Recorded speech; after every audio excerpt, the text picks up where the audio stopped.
ॐ नारायणः परो व्यक्तात् अण्डमव्यक्तसम्भवम् अण्डस्यान्तस्त्विमे लोकाः सप्तद्वीपा च मेदिनी।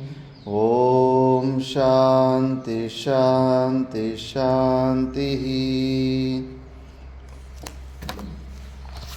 ॐ श्री परमात्मने नमः। अथ तृतीयोऽध्यायः कर्मयोगः। अर्जुन उवाच जायसि चेत् कर्मणस्ते मता बुद्धिर्जनार्दन तत्किं कर्मणि घोरे मां नियोजयसि केशव। व्यामिश्रेणेव वाक्येन बुद्धिं मोहयसीव मे तदेकं वद निश्चित्य येन श्रेयोऽहमाप्नुयाम्। श्रीभगवानुवाच लोकेऽस्मिन् द्विविधा निष्ठा पुरा प्रोक्ता मया नघ। ज्ञानयोगेन साङ्ख्यानां कर्मयोगेन योगिनां न कर्मणामनारम्भात् नैष्कर्म्यं पुरुषोऽश्नुते। देवा सिद्धिं समधिगच्छति न हि कश्चित् क्षणमपि जातु तिष्ठत्यकर्मकृत्। कार्यते यवशः कर्म सर्वः प्रकृतिजैर्गुणैः कर्मेन्द्रियाणि संयम्य यास्ते मनसा स्मरन्। इन्द्रियार्थान् विमूढात्मा मिथ्याचारः स उच्यते। यस्त्विन्द्रियाणि मनसा नियम्यारभतेऽर्जुन कर्मेन्द्रिये कर्मयोगम् असक्तः स विशिष्यते। कर्मत्वं कर्मज्यायो ह्यकर्मणः शरीरयात्रापि च ते न प्रसिद्ध्येद कर्मणः। यज्ञार्थात् कर्मणोऽन्यत्र लोकोऽयं कर्मबन्धनः। तदर्थं कर्म कौन्तेय मुक्तसङ्गः समाचर। पुरोवाच प्रजापतिः अनेन प्रसविष्यद्वं येषवोत्विष्टकामधुक्। देवान् भावयतानेन ते देवा भावयन्तु वः। परस्परं भावयन्तः श्रेयः परमवाप्स्यत। इष्टान् भोगान् हि वो देव दास्यन्ते यज्ञभाविताः। तैर्दत्तान् प्रदायेभ्यो यो भुङ्क्तेस्तेन एव सः। मुच्यन्ते सर्वकिल्बिषैः भुञ्जते ते त्वगं पापा ये पचन्त्यात्मकारणात्। अन्नाद् भवन्ति भूतानि पर्जन्यादन्नसम्भवः। यज्ञाद् भवति पर्जन्यो यज्ञः कर्मसमुद्भवः। कर्म ब्रह्मोद्भवं विद्धि ब्रह्माक्षरसमुद्भवम्। तस्मात् सर्वगतं ब्रह्म नित्यं यज्ञे प्रतिष्ठितम्। एवं प्रवर्तितं चक्रं नानुवर्तयतीह यः। अघायुरिन्द्रिया रामो मोघं पार्थ स जीवति। यस्त्वात्ममतिरेव स्यादात्मतृप्तश्च मानवः। आत्मन्नेव च सन्तुष्टः तस्य कार्यं न विद्यते। नैव तस्य कृतेनार्थो नाकृतेनेह कश्चन। भूतेषु कश्चिदर्थव्यपाश्रयः। तस्मादसक्तः सततं कार्यं कर्म समाचर। असक्तो ह्याचरन् कर्म परमाप्नोति पूरुषः। कर्मणैव हि संसिद्धिं मास्तिता जनकादयः। लोकसङ्ग्रहमेवापि सम्पश्यन् कर्तुमर्हसि। यद्यदाचरति श्रेष्ठः तत्तदेवेतरो जनः। स यत्प्रमाणं कुरुते लोकस्तदनुवर्तते। न मे पार्थास्ति कर्तव्यं त्रिषु लोकेषु किंचन। नानवाप्तमवाप्तव्यं वर्त एव च कर्मणि यदि यहं न वर्तेयं मम वर्त्मानुवर्तन्ते मनुष्या पार्थ सर्वशः उत्सीदेयुरिमे लोका न कुर्यां कर्म चेदहं शङ्करस्य च कर्ता स्यामुपहन्यामि मा प्रजाः सक्ताः कर्मण्यविद्वांसो यथा कुर्वन्ति भारत कुर्याद्विद्वांस्तथा सक्तः चिकीर्षुर्लोकसङ्ग्रहं न बुद्धिभेदं जनयेत् अज्ञानां कर्मसङ्गिनां जोषयेत् सर्वकर्माणि विद्वान् युक्तः समाचरन् प्रकृतेः क्रियमाणानि गुणैः कर्माणि सर्वशः अहङ्कारविमूढात्मा कर्ताहमिति मन्यते तत्त्ववित्तु महाबाहो गुणकर्मविभागयोः गुणागुणेषु वर्तन्त इति मत्वा न सज्जते प्रकृतेर्गुणसम्मूढाः सज्जन्ते गुणकर्मसु तान् कृत्स्नविदो मन्दान् कृत्स्नविन्न विचालयेत् मयि सर्वाणि कर्माणि सन्न्यस्याध्यात्मचेतसा निराशीर्निर्ममो भूत्वा युध्यस्व विगतज्वरः मतमिदं नित्यम् अनुतिष्ठन्ति मानवाः श्रद्धावन्तो न सूयन्तो मुच्यन्ते तेऽपि कर्मभिः ये त्वेतदभ्यसूयन्तो नानुतिष्ठन्ति मे मतम् सर्वज्ञानविमूढांस्तान् विद्धि नष्टान् चेतसः सदृशं चेष्टते स्वस्याः प्रकृतेर्ज्ञानवानपि प्रकृतिं यान्ति भूतानि निग्रह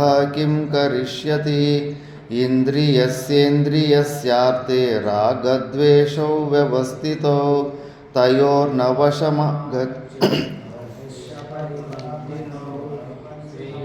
श्रेयान् स्वधर्मो विगुणः परधर्मात् स्वनुष्ठितात् स्वधर्मे निधनं श्रेयः परधर्मो भयावहः अर्जुन उवाच अथ केन प्रयुक्तोऽयं पापं चरति पूरुषः अनिच्छनपि वार्ष्णेय बलादिव नियोजितः श्रीभगवानुवाच काम एष क्रोध एष रजोगुणसमुद्भवः महाशनो महापाप्मा विद्येनमिह वैरिणं धूमेनाव्रियते वह्निः यथादर्शो मलेन च यथोल्बेनावृतो गर्भः तथा तेनेदमावृतम् आवृतं ज्ञानमेतेन ज्ञानिनो नित्यवैरिणा कामरूपेण कौन्तेय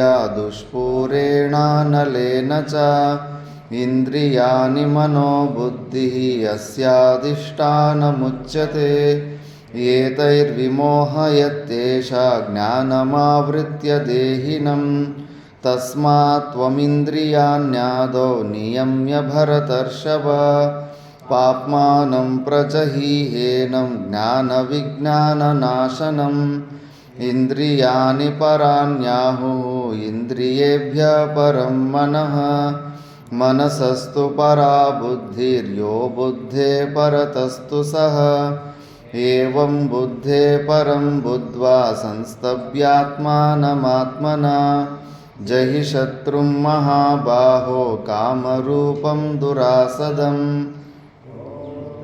सदिति श्रीमद्भगवद्गीतासु उपनिषत्सु ब्रह्मविद्यायां योगशास्त्रे श्रीकृष्णार्जुनसंवादे कर्मयोगो नाम तृतीयोऽध्यायः।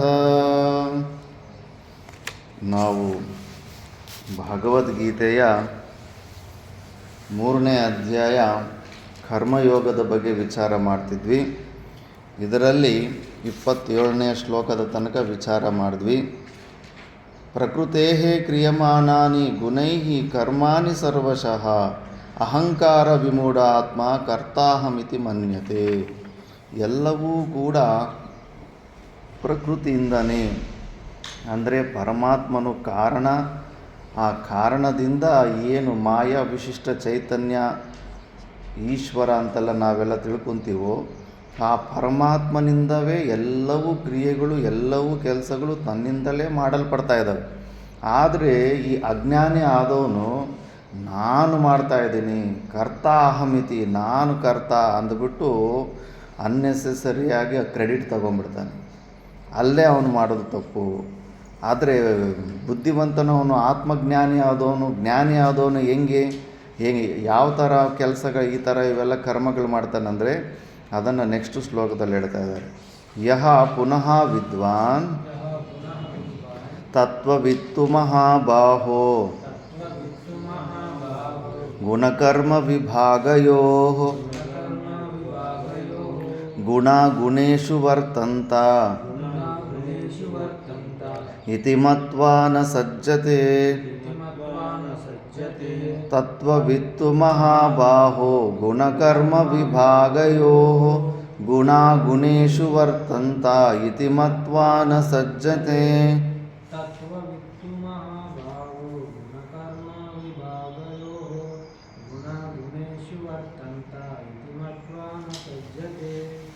ತತ್ವವಿತ್ತು ಮಹಾಬಾಹೋ ಗುಣಕರ್ಮ ವಿಭಾಗಯೋ ಗುಣಗುಣೇಷು ವರ್ತಂತ ಇತಿ ಮತ್ವಾ ನ ಸಜ್ಜತೆ.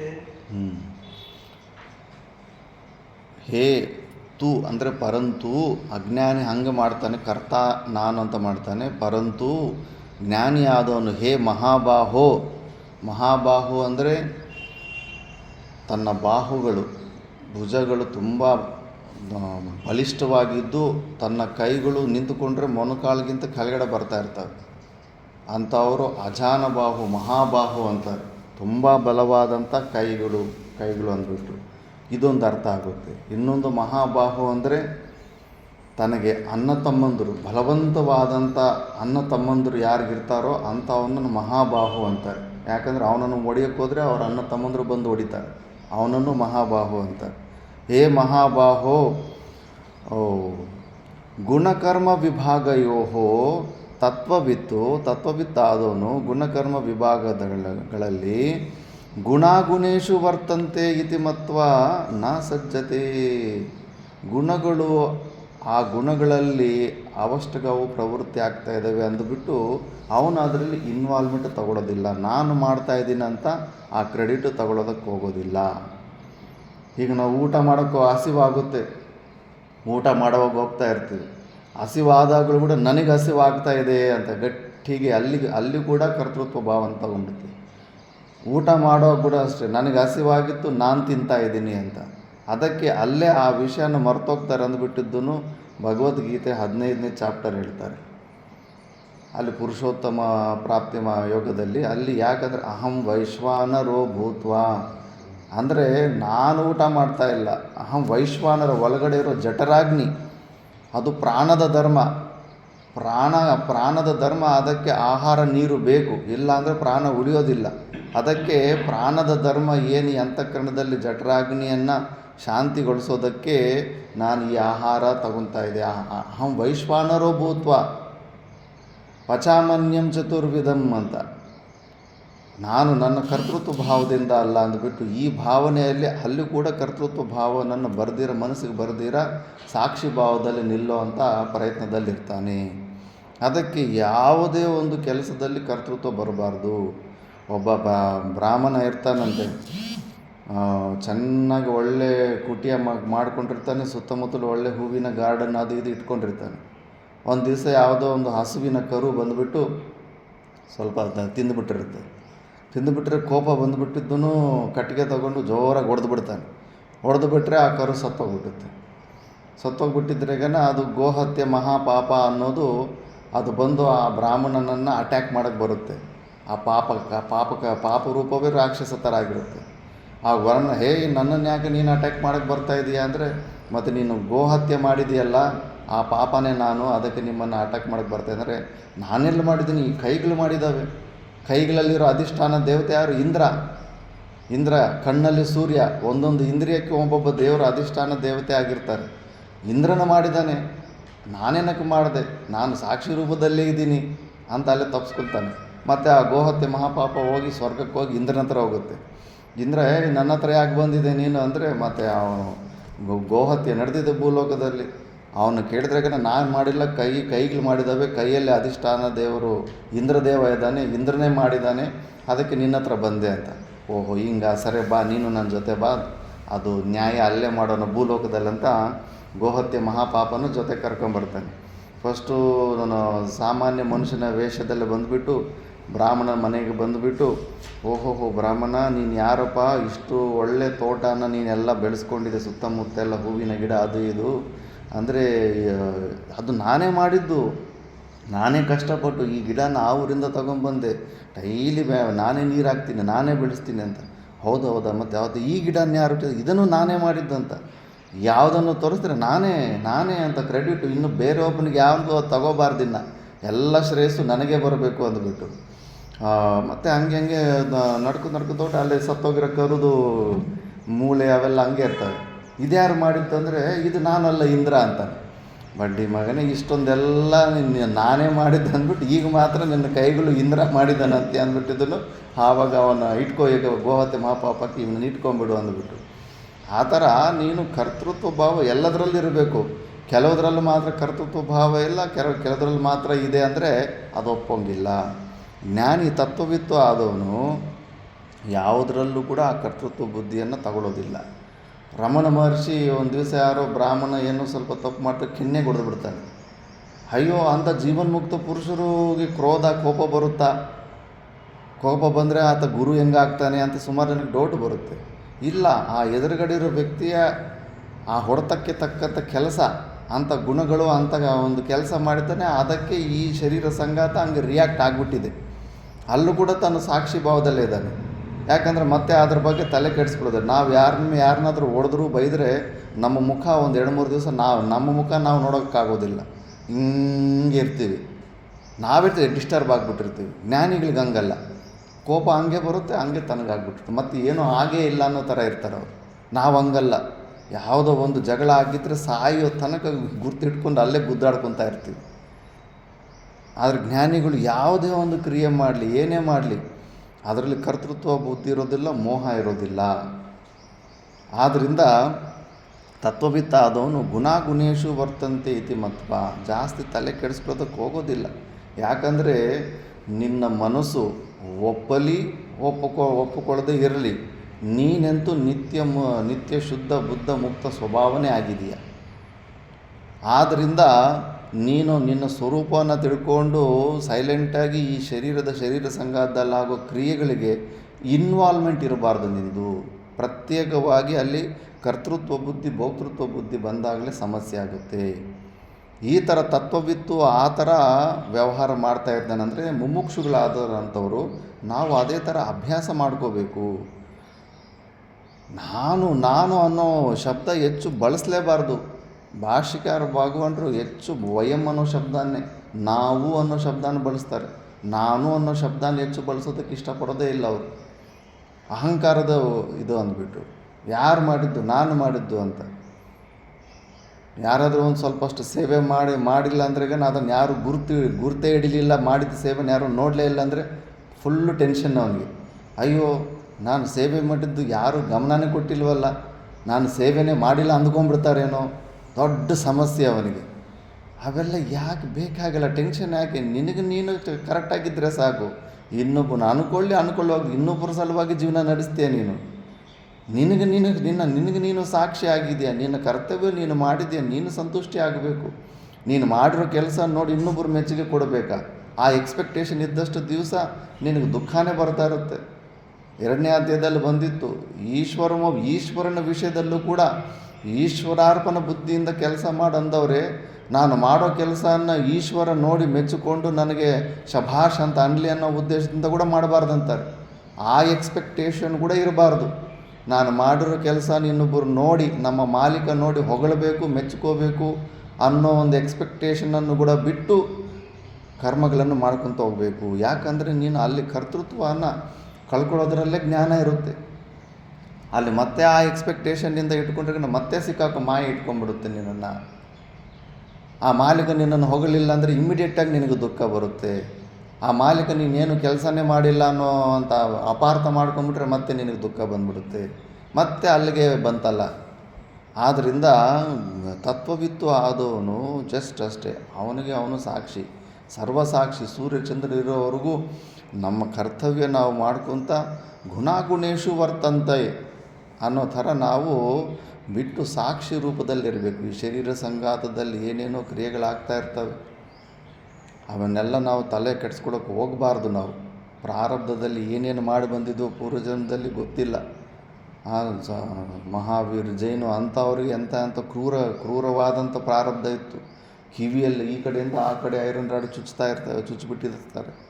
ಅಂಥ ಪ್ರಾರಬ್ಧಗಳು ಮಹಾಪುರುಷರ ಉಪಾಧಿಯಲ್ಲೇ ಇದ್ದಾಗ ನಮ್ಮದು ಏನೇನು ಪ್ರಾರಬ್ಧ ಇರುತ್ತೋ ಗೊತ್ತಿಲ್ಲ. ಅಂಥ ಅನನುಕೂಲತೆ ಎಲ್ಲ ಬಂದಾಗೆಲ್ಲ ತಲೆ ಕೆಡಿಸ್ಕೊಳ್ದಿರೋ ಸಾಕ್ಷಿ ಭಾವದಲ್ಲೇ ಇರಬೇಕು ಅಂತ ಭಾಷ್ಯದಲ್ಲಿ ನೋಡೋಣ. ತತ್ವವಿತ್ತು ಮಹಾಬಾಹೋ ಕಸ್ಯ ತತ್ವವಿದ್ ಗುಣಕರ್ಮ ವಿಭಾಗಯೋಃ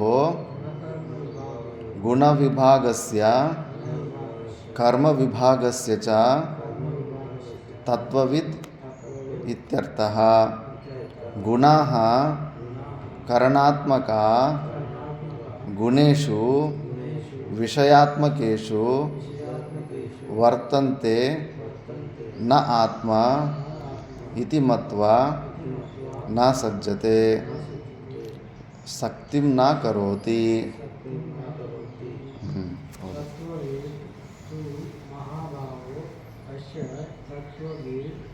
ಗುಣಕರ್ಮ ವಿಭಾಗಯೋಃ ಗುಣವಿಭಾಗಸ್ಯ ಕರ್ಮವಿಭಾಗಸ್ಯ ಚ ತತ್ವವಿದ್ ಇತ್ಯರ್ಥಃ. ಗುಣಃ ಕರಣಾತ್ಮಕ ಗುಣೇಷು ವಿಷಯಾತ್ಮಕೇಷು ವರ್ತಂತೆ ನ ಆತ್ಮ ಇತಿ ಮತ್ವಾ ನ ಸಜ್ಜತೆ ಶಕ್ತಿಂ ನ ಕರೋತಿ. ತತ್ವವಿತ್ತು ಮಹಾಬಾಹೋ ಅಂದರೆ ಕಸ್ಯ ತತ್ವವಿದ್ದು ಯಾವುದರಲ್ಲಿ ಯಾವ ತತ್ವದಲ್ಲಿ ಅವನು ಪಂಡಿತ ಅಂದರೆ ಗುಣಕರ್ಮ ವಿಭಾಗಯೋಹೋ ಗುಣವಿಭಾಗಸ್ಯ ಕರ್ಮ ವಿಭಾಗಸ್ಯ. ಪೂರ್ವ ಶ್ಲೋಕದಲ್ಲಿ ಹೇಳಿದ್ವಿ ಕರಣ ರೂಪದಲ್ಲಿ ಅಂದ್ಬಿಟ್ಟು. ಕಾರ್ಯರೂಪದಲ್ಲಿ ಪಂಚಭೂತಗಳ ವಿಷಯಗಳು ಇವುಗಳನ್ನು ಕಾರ್ಯ ಅಂತಾರೆ. ಮತ್ತು ಕರ್ಣ ರೂಪದಲ್ಲಿ ಬುದ್ಧಿ, ಅಹಂಕಾರ, ಮನಸ್ಸು ಅಂದರೆ ಅಂತಃಕರಣ, ಮತ್ತು ಪಂಚ ಇಂದ್ರಿಯಗಳು, ಮತ್ತು ಜ್ಞಾನೇಂದ್ರಿಯಗಳು, ಪಂಚ ಕರ್ಮೇಂದ್ರಿಯಗಳು, ಇವುಗಳನ್ನು ಕರ್ಣ ಅಂತಾರೆ. ಇವನ್ನೇ ಗುಣಕರ್ಮ ವಿಭಾಗ ಅಂತಾರೆ. ಇದ್ರ ಬಗ್ಗೆ ತಿಳಿದಿರೋಂಥವನು ಅವನು ಯಾವ ಥರ ಇರ್ತಾನಂದರೆ, ಇಂದ್ರಿಯಗಳು ಪರಾಂಚಕಾನಿ ವೃತ್ತಿನತ್ ಸ್ವಯಂಭೂ ತಸ್ಮಾತ್ ಪರಾಂಗ್ ಪಶ್ಯತಿ ನ ಅಂತರಾತ್ಮನ್. ಸಾಕ್ಷಾತ್ ಕರ್ಣನಾದ ಬ್ರಹ್ಮದೇವನೇ ಇಂದ್ರಿಯಗಳನ್ನು ಬಹಿರ್ಮುಖವಾಗಿ ಮಾಡಿದ್ದಾನೆ. ಯಾಕಂದರೆ ಸೃಷ್ಟಿ ಕಾರ್ಯಗಳು ನಡೀತಾ ಇರೋದಿಲ್ಲ. ಆ ಸೃಷ್ಟಿ ಕಾರ್ಯಗಳು ಚೆನ್ನಾಗಿ ನಡಿಬೇಕನ್ನೋ ಉದ್ದೇಶದಿಂದ ಇಂದ್ರಿಯಗಳನ್ನು ಬಹಿರ್ಮುಖವಾಗಿ ಬಿಟ್ಟಿದ್ದಾನೆ. ಬಹಿರ್ಮುಖತೆ ಇದ್ದಾಗ ನದಿಗಳೆಲ್ಲ ಸಮುದ್ರದ ಕಡೆನೇ ಹೋದಂಗೆ ಇಂದ್ರಿಯಗಳು ಆ ವಿಷಯಗಳಲ್ಲಿ ಹೋಗ್ತಾ ಇರ್ತವೆ. ಕಣ್ಣುಗಳು ಯಾವುದೋ ಒಂದು ರೂಪನ ನೋಡ್ಬೇಕು ಅನ್ಕೊತಾ ಇರ್ತವೆ, ಕಿವಿಗಳು ಏನೋ ಕೇಳಿಸ್ಕೋಬೇಕು ಅನ್ಕೊತಾ ಇರ್ತವೆ, ನಾಲ್ಗೆ ಏನೋ ಒಂದು ಟೇಸ್ಟನ್ನು ನೋಡ್ಬೇಕು ಅನಿಸ್ತಾ ಇರುತ್ತೆ. ಆದ್ದರಿಂದ ಆ ಇಂದ್ರಿಯಗಳು ಆ ವಿಷಯಗಳಲ್ಲಿ ಹೋದಾಗೂ ಕೂಡ ಗುಣಾಗುಣೇಶು ವರ್ತಂತೆ ಅಂದರೆ ಗುಣಾಃ ಕರಣಾತ್ಮಕಾಃ ಗುಣೇಶು ವಿಷಯಾತ್ಮಕೇಶು ವರ್ತಂತೆ ನ ಆತ್ಮ ಯಾವುದರಲ್ಲೂ ಪ್ರವೃತ್ತಿ ಆಗ್ತಾ ಇಲ್ಲ. ಈಗ ಯಾವುದೋ ಕೈಗಳಿಂದ ಯಾವುದೋ ಒಂದು ಕೆಲಸ ಮಾಡ್ತೀವಿ, ಬಿಲ್ಡಿಂಗ್ ಕಟ್ಟಿಬಿಡ್ತೀವಿ, ರೂಮ್ ಕಟ್ಟಿಬಿಟ್ಟು ಅಜ್ಞಾನಿ ಆದವನು ನಾನು ರೂಮ್ ಕಟ್ಟಿದೆ ಅಂತ ಅವನಂತಾನೆ. ಆದರೆ ಜ್ಞಾನಿ ಆದವನು ಇಲ್ಲ, ಈ ಇಂದ್ರಿಯಗಳು ಕೈಗಳಲ್ಲಿರೋ ಕರ್ಮೇಂದ್ರಿಯ, ಈ ಇಂದ್ರಿಯಗಳ ವಿಷಯ ಕಾರ್ಯ ಕಟ್ಟಡ, ಈ ಆ ಇಂದ್ರಿಯಗಳಲ್ಲಿ ತಾನು ಪ್ರವೃತ್ತಿಯಾಗಿದೆ. ನನ್ನದೇನು ಪ್ರಮೇಯ ಇಲ್ಲ, ನಾನು ಸಾಕ್ಷಿಭಾವದ ಸುಮ್ಮನೆ ನಿಂತಿದ್ದೀನಿ. ಈ ಇಂದ್ರಿಯಗಳು ಆ ಇಂದ್ರಿಯದ ವಿಷಯವನ್ನು ಹೊಂದಿದ್ದಾವೆ, ಕಟ್ಟಡವನ್ನು ಹೊಂದಿದ್ದಾವೆ ಅಂದ್ಬಿಟ್ಟು ನಾ ಆತ್ಮ ಇತಿ ಮತ್ವ ನಾ ಸಜ್ಜತೆ ಅಂದರೆ ಶಕ್ತಿ ನಾ ಕರೋತಿ. ಆ ಒಂದು ಕಾರ್ಯದ ಮೇಲೆ ಪ್ರೀತಿಯನ್ನು ಹೊಂದೋದಿಲ್ಲ. ಅದಕ್ಕೆ ಈಗ ನೋಡು, ಎಷ್ಟೋ ಸಹ ದೃಷ್ಟಾಂತ ಕೊಟ್ಟಿದ್ದೀನಿ. ಮನೆ ಓನರ್ ಕೆಳಗಡೆ ಇರ್ತಾನೆ, ಮೇಲ್ಗಡೆ ಮನೆ ಬಾಡಿಗೆ ಕೊಟ್ಟಿರ್ತಾನೆ. ಆ ಬಾಡಿಗೆಗೆ ಬಂದಿರೋನು ಒಂದು ಫೋಟೋ ಇಡಬೇಕಂದ್ರೆ ಒಂದು ದೊಡ್ಡ ಮೊಳೆ ತೊಗೊಂಡು ಸುತ್ತಿ ತೊಗೊಂಡು ಟನ್ ಅಂತ ಹೊಡಿತಾ ಇದ್ದರೆ ಆ ಸೌಂಡ್ ಕೇಳಿ ಕೆಳಗಡೆ ಮನೆ ಓನರ್ಗೆ ಅವನ ಹೃದಯದಲ್ಲಿ ಮೊಳೆ ಹೊಡೆದಂಗಿರುತ್ತೆ. ಯಾಕೆ? ಅವನಿಗೆ ಅಲ್ಲಿ ಅಹಂಭಾವ ಇದೆ. ಬಾಡಿಗೆ ಮನೆ ಬಂದಿರೋರಿಗೆ ಆ ಮನೆ ಮೇಲೆ ಅಹಂಭಾವ ಇರೋದಿಲ್ಲ. ಅದೇ ಮೋಹ ಮತ್ತು ದುಃಖ ಬಂತಲ್ಲ. ಮಮಭಾವ ಎಲ್ಲೆಲ್ಲಿದೆಯೋ ಅಲ್ಲಲ್ಲೆಲ್ಲ ಎಲ್ಲೆಲ್ಲಿ ನಮಗೆ ಆಸಕ್ತಿ ಇರುತ್ತೋ ಅದನ್ನು ಯಾರಾದರೂ ಮುಟ್ಕೊಂಡ್ರೆ ನಮ್ಮ ಕತೆ ಆಗೋಯ್ತು. ವಿಪರೀತವಾದ ನೋವು ದುಃಖ ಬರ್ತಾ ಇರುತ್ತೆ. ಅದಕ್ಕೆ ಜ್ಞಾನಿಗಳಿಗೆ ಎಲ್ಲೂ ಪ್ರೀತಿನೇ ಇರೋದಿಲ್ಲ. ಅವರು ಸ್ವಯಂವಾಗಿ ಆ ಕಟ್ಟಡಗಳು ಅವು ಇವು ಕೊಟ್ಟರೂ ಕೂಡ ಅದ್ರ ಮೇಲೆ ಪ್ರೀತಿ ಇರೋದಿಲ್ಲ. ಜನಕ ಮಹಾರಾಜನ ವಿಷಯದಲ್ಲಿ ಸ್ಪಷ್ಟವಾಗಿ ಗೊತ್ತಾಗುತ್ತೆ.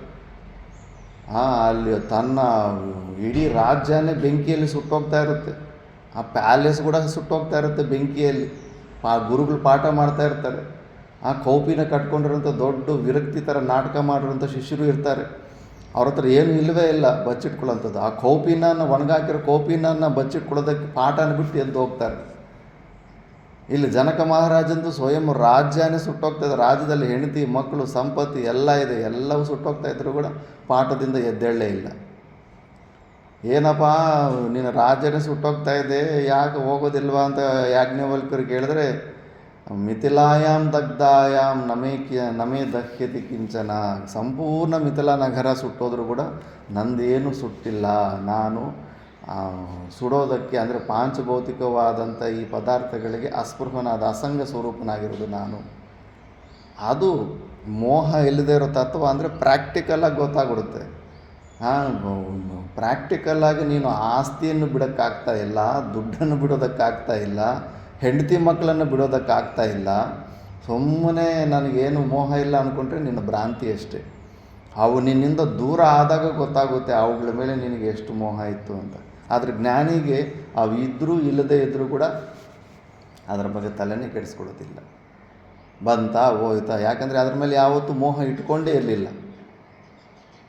ಇದರಲ್ಲೇ ನಾನು ಅನುಭವಿಸಬೇಕು, ಇದು ನನಗೇ ಇರಬೇಕು ಅನ್ನೋ ಪ್ರೀತಿಯಿಂದ. ಯಾಕಂದರೆ ಸಕ್ತಿಂ ನಾ ಕರೋತಿ ನಾ ಆತ್ಮ ಇತಿ ಮತ್ವ. ಇವೆಲ್ಲ ಗುಣೇಶು ವರ್ತಂತೆ. ಇದು ನನ್ನದೇನೂ ಇಲ್ಲವೇ ಇಲ್ಲ, ಎಲ್ಲ ಪರಮಾತ್ಮನ ಪ್ರಕೃತಿಯಿಂದ ತಾನಾಗಿ ತಾನು ನಡೀತಾ ಇದ್ದಾವೆ ಅಷ್ಟೇ ಅಂದ್ಬಿಟ್ಟು ಆ ಥರ ಇರ್ತಾನೆ. ಆ ಥರ ಜ್ಞಾನಿ ಇರ್ತಾನಂದರೆ ನಾವು ಆ ಥರ ಆಗೋ ಪ್ರಯತ್ನ ಮಾಡಬೇಕು. ಪುನಃ ಮತ್ತೆ ಅದನ್ನೇ ಹೇಳ್ತಾ ಇದ್ದಾನೆ. ಪ್ರಕೃತಿರ್ಗುಣ ಸಮ್ಮೂಢಾ ಸಜ್ಜಂತೆ ಗುಣಕರ್ಮಸು ತಾನ ಕೃಷ್ಣವಿದೋ ಮಂದ ಕೃಷ್ಣವಿನ್ನ ವಿಚಾಲಯೇತ್. ಪ್ರಕೃತಿರ್ಗುಣ ಸಮ್ಮೂಢಾ ಸಜ್ಜಂತೆ ಗುಣಕರ್ಮಸು ತಾನ ಕೃಷ್ಣವಿದೋ ಮಂದಾನ್ ಕೃಷ್ಣವಿನ್ನ ವಿಚಾಲಯೇತ್.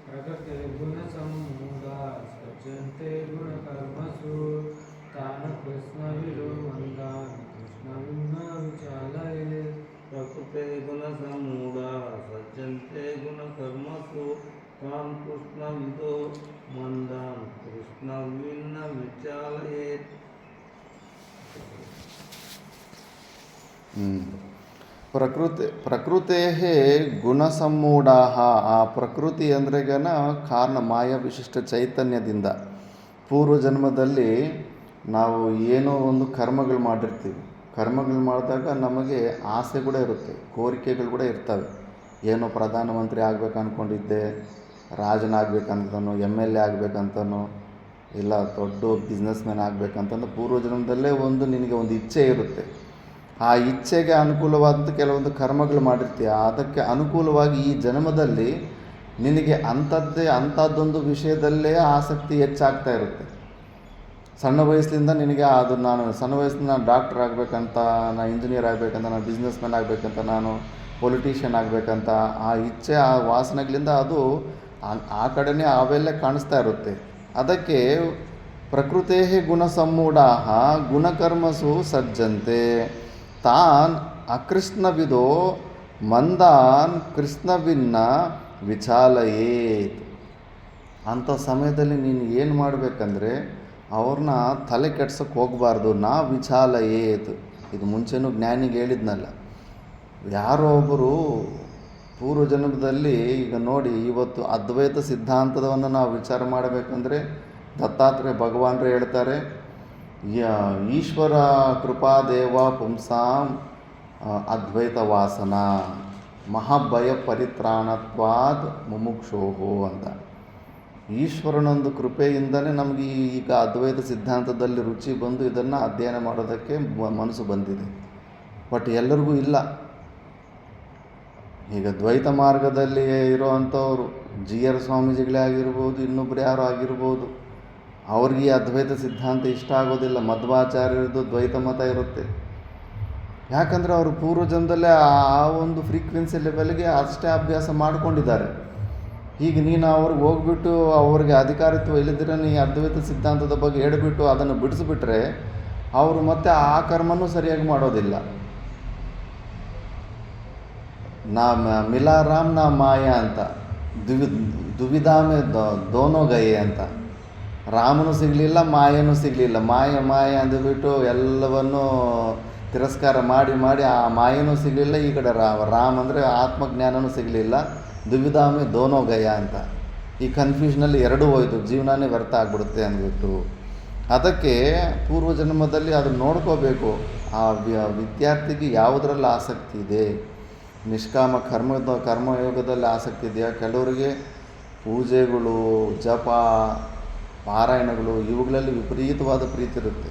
ಅವನಿಗೆ ನೀನು ಅದು ಬಿಟ್ಬಿಡು, ಅವೆಲ್ಲ ಬಿಡೋದು, ಅವು ಬಿಟ್ಟ ಮೇಲೇ ನಿನಗೆ ಜ್ಞಾನ ಬರುತ್ತೆ ಅಂತ ಸುಮ್ಮನೆ ಬಲವಂತವಾಗಿ ಫೋರ್ಸಾಗಿ ಬಿಟ್ಟುಬಿಟ್ರೆ ಅವನು ಉಭಯತಃ ಭ್ರಷ್ಟನಾಗ್ಬಿಡ್ತಾನೆ. ನೀನು ಈ ಮೂರು ಮಾರ್ಗಗಳು ಪ್ರಕಾಶ ಮಾಡಬೇಕು. ಈ ಥರ ಇರುತ್ತೆ. ಜ್ಞಾನದ ಫಲ ಹಿಂಗಿರುತ್ತೆ, ಕರ್ಮದ ಫಲ ಹಿಂಗಿರುತ್ತೆ, ಭಕ್ತಿ ಉಪಾಸನೆ ಫಲ ಹಿಂಗಿರುತ್ತೆ, ಹಿಂಗೆ ಮಾಡಿಕೊಂಡ್ರೆ ಹಿಂಗೆ ಸಿಗುತ್ತೆ ಅಂತ ನೀನು ಕೇವಲ ಪ್ರಕಾಶನಾಗಬೇಕು, ರಿವೀಲರ್. ಶಾಸ್ತ್ರ ಕೂಡ ಅಷ್ಟೇ, ಇನ್ನೊಬ್ರಿಗೆ ಬಲವಂತವಾಗಿ ಫೋರ್ಸ್ ಮಾಡಿ ಯಾವುದೋ ಕೆಲಸ ಮಾಡಿಸಲ್ಲ. ಸಾಕ್ಷಾತ್ ಕೃಷ್ಣ ಪರಮಾತ್ಮನೇ ಭಗವದ್ಗೀತೆಯಲ್ಲಿ ಯಥೇಚ್ಛಿಸಿ ತಥಾಕುರು ಅಂತಾನೆ. ಎಲ್ಲ ಜ್ಞಾನ ಬೋಧೆ ಮಾಡಿದ ಮೇಲೆ ಅರ್ಜುನನಿಗೆ ನಿನಗೆ ಧರ್ಮ ಮಾರ್ಗ ಇಷ್ಟ ಅಂದರೆ ಧರ್ಮ ಮಾರ್ಗದಲ್ಲಿ ಹೋಗು, ಅಧರ್ಮ ಮಾರ್ಗ ಇಷ್ಟ ಅಂದರೆ ಅಧರ್ಮ ಮಾರ್ಗದಲ್ಲಿ ಹೋಗು ಅಂತ. ಫೋರ್ಸ್ ಮಾಡೋದು, ಕಂಟ್ರೋಲ್ ಮಾಡೋದು ಅಜ್ಞಾನಿಗಳ ಲಕ್ಷಣ. ಜ್ಞಾನಿಗಳ ಲಕ್ಷಣ ಕೇವಲ ಸತ್ಯವನ್ನು, ಯಥಾರ್ಥವನ್ನು ತಿಳಿಸ್ತಾರಷ್ಟೇ. ಮತ್ತು ಆಪ್ಷನ್ ಅವ್ರಿಗೆ ಬಿಡಬೇಕು, ಅವ್ರು ಹೆಂಗಾದರೂ ಮಾಡ್ಕೊಂಡು ಹೋಗಲಿ ಅಂದ್ಬಿಟ್ಟು. ಇದು ಈ ಲಕ್ಷಣ ಇರಬೇಕು. ಅದಕ್ಕೆ ಪೂರ್ವಜನ್ಮದ ಪ್ರಕೃತಿಯಿಂದ ಅವ್ರಿಗೆ ಯಾವುದೋ ಒಂದು ನಿಷ್ಕಾಮ ಕರ್ಮಯೋಗದಲ್ಲೋ ಕಾಮ್ಯ ಕರ್ಮದಲ್ಲೋ ಆಸಕ್ತಿ ಇರುತ್ತೆ. ಆ ಆಸಕ್ತಿಗೆ ಅನುಕೂಲವಾಗಿ ಕೆಲಸ ಮಾಡ್ಕೊತ ಹೋಗ್ತಾ ಇರ್ತಾರೆ. ಅಂಥವ್ರನ್ನ ನಾವು ವಿಚಾಲಿಯದು, ನೀನು ಬುದ್ಧಿ ಕೆಡಿಸ್ಬೇಡ, ಅವ್ರು ಅದನ್ನೇ ಸ್ವಲ್ಪ ಹೊತ್ತು ಮಾಡಿಕೊಂಡ ಮೇಲೆ ಅದರಿಂದ ಹೊರಗಡೆ ಅವರೇ ಬರ್ತಾರೆ ಅಂತ. ಅದನ್ನೇ ಭಾಷ್ಯದಲ್ಲಿ ಹೇಳ್ತಾ ಇದ್ದಾರೆ. ಪ್ರಕೃತೆ ಗುಣೈ ಸಮ್ಯಕ್ ಮೂಢಾ ಸಮ್ಮೋಹಿತಾ ಸಂತಃ ಸಜ್ಜಂತೆ ಗುಣಾನಾಂ ಕರ್ಮಸು ಗುಣಕರ್ಮಸು ವಯಂ ಕರ್ಮ ಕುರ್ಮಃ ಫಲಾಯ ಇತಿ ತಾನ್ ಕರ್ಮಸಂಗಿನಃ ಅಕೃತ್ಸ್ನವಿದಃ ಕರ್ಮಫಲ ಮಾತ್ರ ದರ್ಶಿನೋ ಮಂದಾನ್ ಮಂದಪ್ರಜ್ಞಾನ್ ಕೃಷ್ಣವಿದ್ ಆತ್ಮವಿದ್ ಸ್ವಯಂ ನ ವಿಚಾಲಯೇತ್ ಬುದ್ಧಿಭೇದಕರಣಂ ಏವ ಚಾಲನಂ ತದ್ ನ ಕುರ್ಯಾತ್ ಇತ್ಯರ್ಥಃ. ನೋಡ್ಸೋದು ನಾನು ಪ್ರಕೃತಿ ಗುಣೈ ಸಮ್ಯಕ್ ಮೂಢ ಸಮ್ಮೋಹಿತಾಃ ಸಂತಃ ಸಜ್ಜಂತೆ ಗುಣಾನಾಂ ಕರ್ಮಸು ಗುಣಕರ್ಮಸು ವಯಂ ಕರ್ಮ ಕುರ್ಮಃ ಫಲಾಯ ಇತಿ ತಾನ್ ಕರ್ಮಸಂಗಿನಃ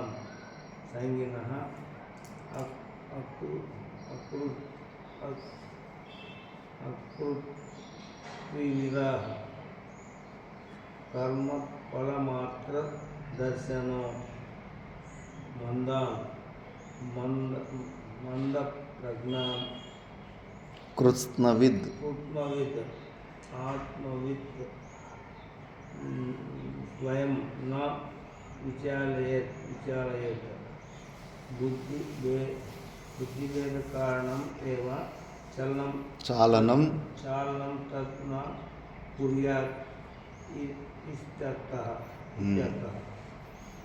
ಪ್ರಕೃತೆ ಗುಣೈಹಿ, ಪ್ರಕೃತಿ ಅಂದರೆ ಗುಣೈಹಿ ಸಮ್ಯಕ್ ಮೂಢಾಹ, ಆ ಗುಣಗಳಲ್ಲಿ ತ್ರಿಗುಣಾತ್ಮಕವಾದಂಥ ಮಾಯೆಯಲ್ಲಿ ಸಮ್ಯಕವಾಗಿ ಮೂಢತೆಯನ್ನು, ಮೂರ್ಖತ್ವವನ್ನು ಹೊಂದಿರುವಂಥ ಸಮ್ಮೋಹಿತಾ ಸಂತಹ ಸಜ್ಜಂತೆ ಗುಣಾನಾಂ ಕರ್ಮಸು, ಕರ್ಮಗಳಲ್ಲಿ ಗುಣಕರ್ಮಸು ವಯಂ ಕರ್ಮ ಕುರ್ಮಃ, ನಾನು ಕರ್ಮಗಳನ್ನು ಮಾಡ್ತೀನಿ. ಏತಕ್ಕೆ ಅಂದರೆ ಫಲಾಯ, ಆ ಕರ್ಮಗಳು ಮಾಡಿದ್ರೆ ಆ ರೊಕ್ಕ ಮಾಡಿಕೊಂಡು ನಾನು ಹತ್ತಿಯ ಬೆಳೆಯನ್ನು ಹಾಕ್ತೀನಿ, ಮೆಣಸಿನಕಾಯಿ ಬೆಳೆಯನ್ನು ಹಾಕ್ತೀನಿ, ಯಾಕಂದರೆ ಅದನ್ನು ಮಾರ್ಕೊಂಡ್ರೆ ದುಡ್ಡು ನನಗೆ ಬರುತ್ತೆ ಅನ್ನೋ ಒಂದು ಆಸಕ್ತಿಯಿಂದ ಮಾಡ್ತಾನೆ.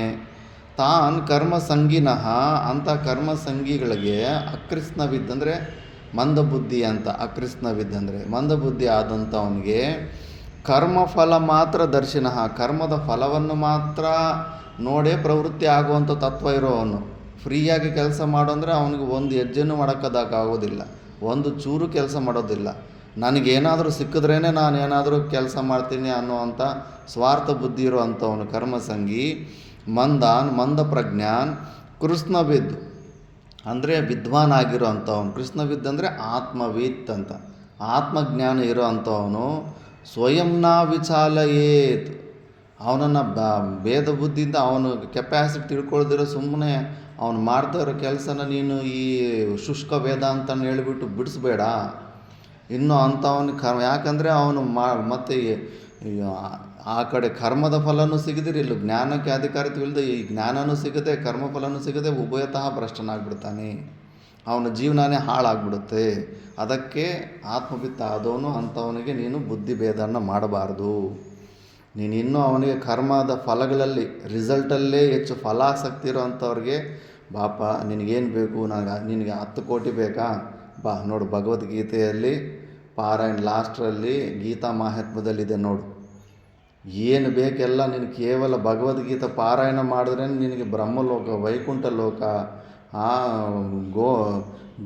ಗೋದಾನ ಮಾಡಿರೋಂಥ ಫಲ, ಎಷ್ಟೊಂದು ಫಲಗಳು ಸಿಕ್ಬಿಡುತ್ತೆ ಅಂತ. ಇನ್ನು ಅವನಿಗೆ ಈ ಥರ ಫಲಾಸಕ್ತಿಯಿಂದ ಈ ಕಡೆ ತೊಳಗಿಸ್ಬೇಕು.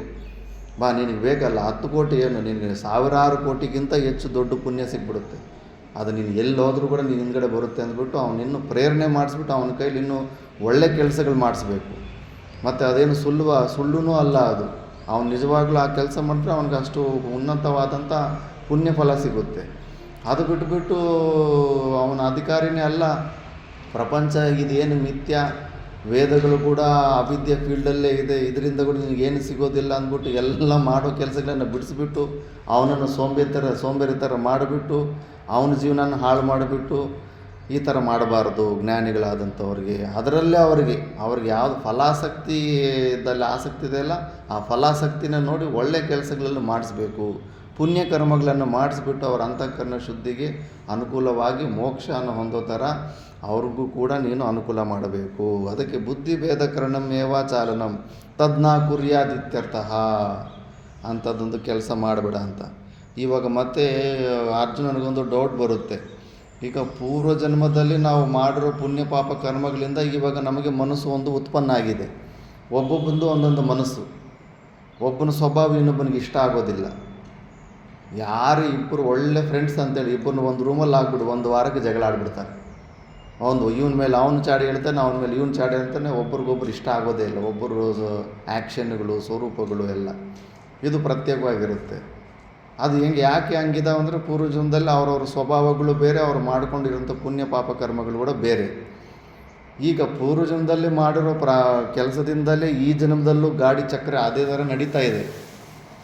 ಮತ್ತು ಆ ಪರಿಸ್ಥಿತಿನಲ್ಲಿ ನಮಗೇನಾದರೂ ಪರ್ಸ್ನಲ್ಲು ಇನ್ನೇನಾದರೂ ಆಪ್ಷನ್ ಇರುತ್ತಾ? ಇಲ್ಲ, ಪೂರ್ವಜನ್ಮದಲ್ಲಿ ನಾನು ಪಾಪದ ಕರ್ಮಗಳು ಮಾಡುವಂಥ ಅಭ್ಯಾಸ ಹೆಚ್ಚಿದ್ದಾಗ ಈ ಜನ್ಮದಲ್ಲೂ ಅದೇ ಅಭ್ಯಾಸ, ಅದೇ ಮನಸ್ತತ್ವ ಇರುತ್ತೆ. ಮತ್ತು ಈ ಜನ್ಮದಲ್ಲಿ ಇನ್ನೂ ಹೆಚ್ಚು ಪಾಪಗಳು ಮಾಡುವಂಥ ಬುದ್ಧಿನೇ ಇರುತ್ತೆ. ಅದರಿಂದ ಹೊರಗಡೆ ಬರೋದಕ್ಕೆ ನನಗೇನಾದರೂ ಚಾನ್ಸ್ ಇರುತ್ತಾ, ಪುರುಷಾರ್ಥಕ್ಕೆ ಏನಾದರೂ ಅವಕಾಶ ಇರುತ್ತಾ ಅನ್ನೋ ಒಂದು ಡೌಟು ಈಗ ಅರ್ಜುನನ ಮೈಂಡಲ್ಲಿ ಬರುತ್ತೆ ಅಂತ ಗ್ರಹಿಸಿ ಪರಮಾತ್ಮನ ಕೆಲವೊಂದು ಉತ್ತರ ಕೊಟ್ಕೊಂತ ಹೋಗ್ತಾನೆ. ಕಥಂ ಪುನಃ ಕರ್ಮಣಿ ಅಧಿಕೃತೇನ ಅಜ್ಞೇನ ಮುಮುಕ್ಷೂಣ ಕರ್ಮ ಕರ್ತವ್ಯಮಿತಿ ಉಚ್ಯತೆ. ಇವಾಗ ಮುಮುಕ್ಷು ಅಂದ್ರೆಗನ ಕೇವಲ ಜ್ಞಾನ ಮಾರ್ಗವನ್ನು ಇಷ್ಟಪಡೋನೇ ಮುಮುಕ್ಷು ಅಂತ ನಾವು ಅಂದ್ಕೊತೀವಿ. ಹಂಗಲ್ಲ, ಅವನಿಗೆ ಜ್ಞಾನಕ್ಕೆ ಅಧಿಕಾರ ಇಲ್ಲ ಅಂದರೂ ಕರ್ಮಗಳಲ್ಲಿ ಆಸಕ್ತಿ ಇದ್ದವನು ಕೂಡ ನಾನು ಮೋಕ್ಷ ಹೊಂದಬೇಕಂತ ಇಚ್ಛೆ ಇರುತ್ತೆ. ಮತ್ತು ಯಾರಿಗೂ ಇಚ್ಛೆ ಇರೋದಿಲ್ಲ? ಫ್ರೀಯಾಗಿ ಸಿಗುತ್ತಂದ್ರೆ ಎಲ್ರಿಗೂ ಇಚ್ಛೆ ಇರೋದಿಲ್ವ? ಅಜ್ಞಾನಿಗೂ ಕೂಡ ಮೋಕ್ಷ ಹೊಂದಬೇಕಂತ ಇಚ್ಛೆ ಇರುತ್ತೆ. ಕರ್ಮಕ್ಕೆ ಅಧಿಕಾರಿ ಆದವನಿಗೆ ಉಪಾಸನಕ್ಕೆ ಅಧಿಕಾರಿ ಆಗ ಅವನಿಗೂ ಮೋಕ್ಷನ ಹೊಂದಬೇಕಂತ ಇಚ್ಛೆ ಇರುತ್ತೆ. ಆದ್ದರಿಂದ ಕಥಂ ಪುನಃ ಕರ್ಮಣಿ ಅಧಿಕೃತೇನ ಅಜ್ಞೇನ ಮುಮುಕ್ಷುನ ಕರ್ಮ ಕರ್ತವ್ಯ ಮಿತಿ ಉಚ್ಯತೆ. ಆ ಕರ್ಮಗಳಲ್ಲಿ ಅಧಿಕೃತ ಆಗಿರುವಂಥ ಅಜ್ಞಾನಿ ಆದಂಥ ಮುಮುಕ್ಷುಗೆ ಕರ್ಮ ಮಾಡಲೇಬೇಕಂತ ಹೇಳ್ತಿದ್ದೀಯಾ? ಯಾವ ಉದ್ದೇಶದಲ್ಲಿ ಹೇಳ್ತಿದ್ದೀಯಾ?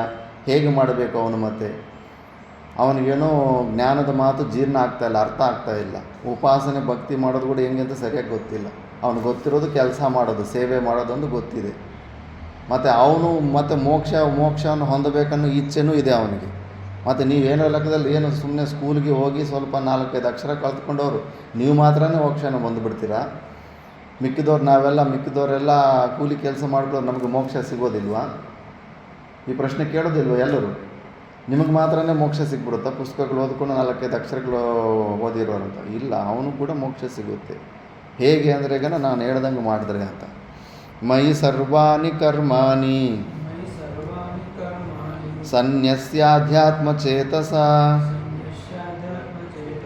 ನಿರಾಶೀರ್ನಿರ್ಮಮೋ ಭೂತ್ವಾ ಯುಧ್ಯಸ್ವ ವಿಗತಜ್ವರಃ. ಮಯಿ ಸರ್ವಾಣಿ ಕರ್ಮಾಣಿ ಸನ್ಯಸ್ಯಾಧ್ಯಾತ್ಮಚೇತಸ ನಿರಾಶೀರ್ನಿರ್ಮಮೋ ಭೂತ್ವಾ ಯುಧ್ಯಸ್ವ ವಿಗತಜ್ವರಃ.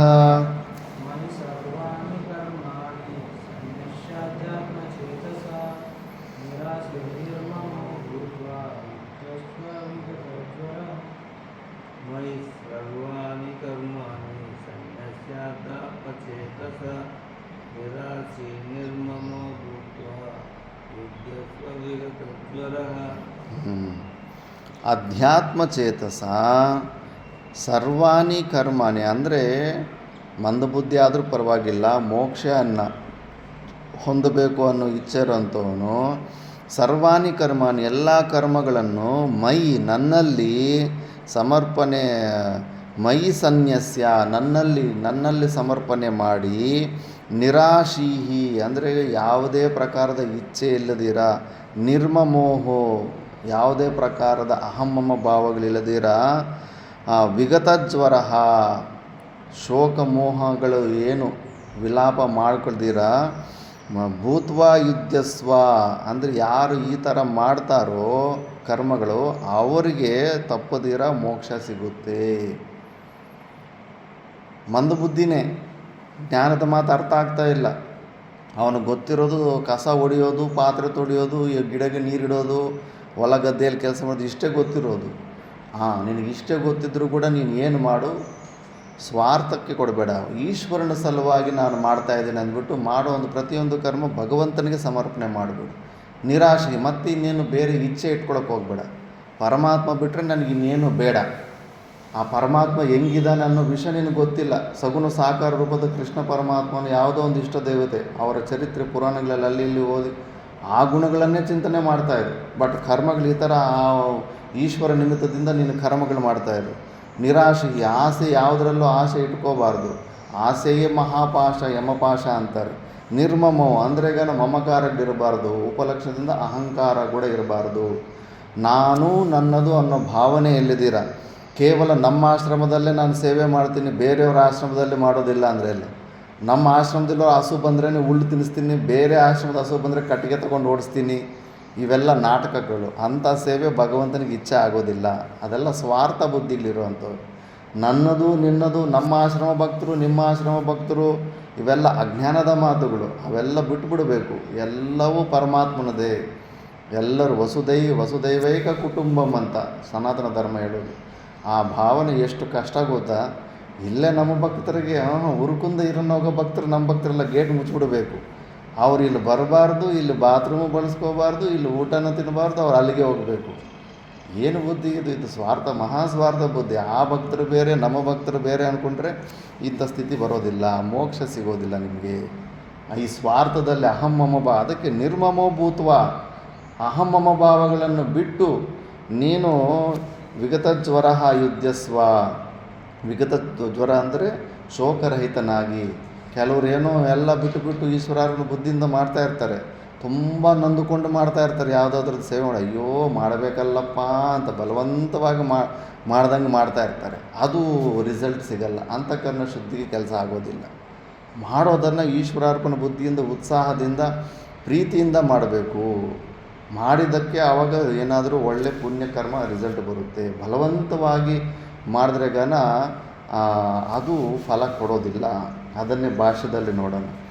ಮೈ ವಾಸುದೇವೆ ಪರಮೇಶ್ವರೇ ಸರ್ವಜ್ಞೆ ಸರ್ವಾತ್ಮನಿ ಸರ್ವಾಣಿ ಕರ್ಮಾಣಿ ಸನ್ಯಸ್ಯ ನಿಕ್ಷಿಪ್ಯ ಅಧ್ಯಾತ್ಮಚೇತಸ ವಿವೇಕಬುದ್ಧ್ಯ ಅಹಂ ಕರ್ತ ಈಶ್ವರಾಯ ಭೃತ್ಯವತ್ ಕರೋಮಿ ಇತಿ ಅನಯಾ ಬುದ್ಧ್ಯ ಕಿಂಚ ನಿರಾಶೀಃ ತ್ಯಕ್ತಾಶೀಃ ನಿರ್ಮಮೋ ಮಮ ಭಾವಃ ಚ ನಿರ್ಗತೋ ಯಸ್ಯ ತವಸಃ ತ್ವಂ ನಿರ್ಮಮೋ ಭೂತ್ವಾ ಯುಧ್ಯಸ್ವ ವಿಗತಜ್ವರೋ ವಿಗತಸಂತಾಪೋ ವಿಗತಶೋಕಃ ಸನ್ ಇತ್ಯರ್ಥಃ. मयि वासुदेवे परमेश्वरे सर्वज्ञे सर्वात्मनि सर्वाणि कर्माणि सन्यस्य निक्षिप्य अध्यात्मचेतसा विवेकबुद्ध्या अहं कर्ता ईश्वराय ಭೃತ್ಯವತ್ भृत्यवत् करोमि इति अनया बुद्धया किंच निराशी त्यक्ताशी निर्ममो मम भावः च निर्गतो यस्य तवस त्वं निर्ममो भूत्वा युद्धस्य विगतज्वरो विगतसंतापो विगतशोकः सन् इत्यर्थः. ಮಯಿ ನನ್ನಲ್ಲಿ ಅಂದರೆ ವಾಸುದೇವೇ ಪರಮೇಶ್ವರೇ, ವಾಸುದೇವನಾದಂಥ ನನ್ನ ಪರಮೇಶ್ವರನಲ್ಲಿ, ಸರ್ವಜ್ಞೆ ಸರ್ವಾತ್ಮನಿ ನಿರ್ಗುಣ ನಿರಾಕಾರ ಸ್ವರೂಪವಾದಂಥ ಪರಮಾತ್ಮ ಸ್ವರೂಪನಾದ ನನ್ನಲ್ಲಿ ಸರ್ವಾಣಿ ಕರ್ಮಾಣಿ ಸನ್ಯಸ್ಯ ಅಂದರೆ ನಿಕ್ಷಿಪ್ಯ ಎಲ್ಲವೂ ಕೂಡ ನನ್ನಲ್ಲಿ ಸಮರ್ಪಣೆ ಮಾಡಿ ಅಧ್ಯಾತ್ಮ ಚೇತಸ ಅಂದರೆ ವಿವೇಕ ಬುದ್ಧಿಯಿಂದ ಸ್ವಲ್ಪ ಒಳಗಡೆ ಕರ್ತತ್ವ ಬುದ್ಧಿ ಇದೆ, ಆದರೂ ಪರವಾಗಿಲ್ಲ. ಅಹಂ ಕರ್ತ, ನಾನು ಈಶ್ವರಾಯ, ಈಶ್ವರನ ಸಲುವಾಗಿ ಭೃತ್ಯವತ್ ಅಂದರೆ ಸೇವಕನ ಥರ, ಈಶ್ವರನ ಸಲುವಾಗಿ ಸೇವಕನ ಥರ ಕರೋಮಿ ಇತಿ ಅನಯಾ ಬುದ್ಧ್ಯ. ಇದನ್ನು ಸೇವೆ ಭಾವೆ ಅಂತಾರೆ.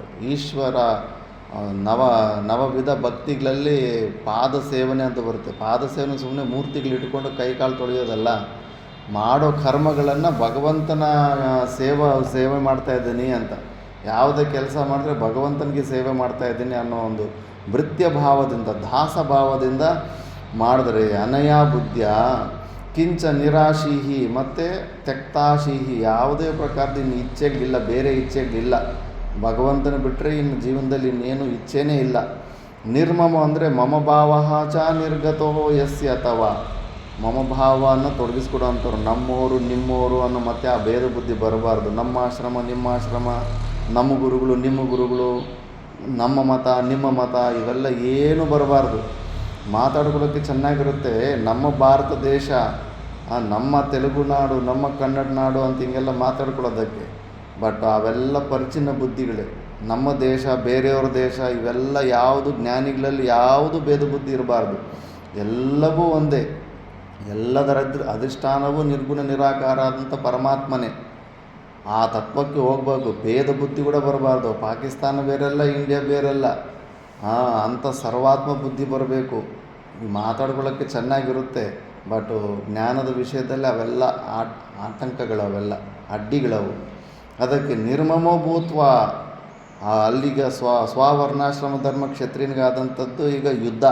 ಯುದ್ಧ ಬಂದಿದೆ. ಯುದ್ಧಸ್ವ ವಿಗತ ಜ್ವರ.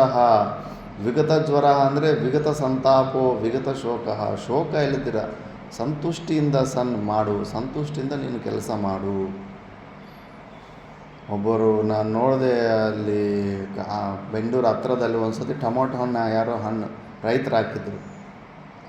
ರೈತರು ಟೊಮೊಟೊ ಹಣ್ಣು ಹಾಕಿದರೆ ರೇಟ್ ಬಂದಿಲ್ಲ ಅಂದರೆ ಅಲ್ಲಿ ಮಾರ್ಕೆಟಲ್ಲೇ ಕೋಪ ಬಂದುಬಿಟ್ಟು ಅಲ್ಲೇ ಅನ್ಲೋಡ್ ಮಾಡಿಬಿಟ್ಟು ಹೊಟ್ಟೋಗ್ಬಿಟ್ಟಿದ್ದಾರೆ. ಎಲ್ಲಂದರೆ ಅಲ್ಲೆಲ್ಲ ಅನ್ಲೋಡ್ ಮಾಡಿಬಿಟ್ಟು ಕೆಲವರು ವಿಧಾನಸೌಧ ತಾಲೂಕು ಆಫೀಸ್ ಇರ್ತಾರೆ, ತಾಲೂಕು ಆಫೀಸ್ ಮುಂದೆ ಕೋಪದಿಂದ ಸ್ಟ್ರೈಕ್ ಮಾಡಿ ಅಲ್ಲೆಲ್ಲ ಟೊಮೊಟೊ ಅನ್ಲೋಡ್ ಮಾಡಿ ರೋಡಲ್ಲೆಲ್ಲ ಇದು ಗಲೀಜು ಮಾಡಿ ಹಂಗೆಲ್ಲ ವೇಸ್ಟ್ ಮಾಡಿದ್ದಾರೆ. ಆದರೆ ಕೆಲವೊಂದು ರೈತರು ನಾನು ನೋಡಿದೆ ಬುದ್ಧಿವಂತರಾದವರು, ಹೆಂಗೂ ರೇಟ್ ಅಂತೂ ಬಂದಿಲ್ಲ, ಇಷ್ಟು ಕಷ್ಟಪಟ್ಟು ಬೆಳೆದಿರೋ ಟೊಮೊಟೊ ವೇಸ್ಟ್ ಆಗ್ಬಾರ್ದು ಅಂದ್ಬಿಟ್ಟು ಆ ಟೌನಲ್ಲಿ ಮನೆಗಳ ಮುಂದೆ ಹೋಗ್ಬಿಟ್ಟು ಟೊಮೊಟೊ ಫ್ರೀಯಾಗಿ ಯಾರಿಗೆ ಬೇಕು ತಗೊಳ್ರಮ್ಮ ಅಂದ್ಬಿಟ್ಟು ಮನೆಗೆ ಹೋಗ್ಬಿಟ್ಟು ಫ್ರೀಯಾಗಿ ಹಂಚ್ಬಿಟ್ಟು ಹೋಗಿದ್ದಾರೆ. ಬುದ್ಧಿವಂತರು. ಮಾಡಿದ ಫಲ ವ್ಯರ್ಥ ಆಗಬಾರ್ದು ಅಂದ್ಬಿಟ್ಟು ಆ ಥರ ಮನೆಗೆ ಫ್ರೀಯಾಗಿ ಕೊಟ್ಟು ಹೋಗಿದ್ದಾರೆ. ಆ ಥರ ನಾವು ಮಾಡ್ಕೊತ ಹೋಗ್ತಾ ಇರಬೇಕು. ಫಲ ನಮಗೆ ಸಿಗೋದಿಲ್ಲ ಅನ್ನೋ ಉದ್ದೇಶದಿಂದ ಮಾಡೋಕ್ಕೆ ಹೋಗಬಾರ್ದು.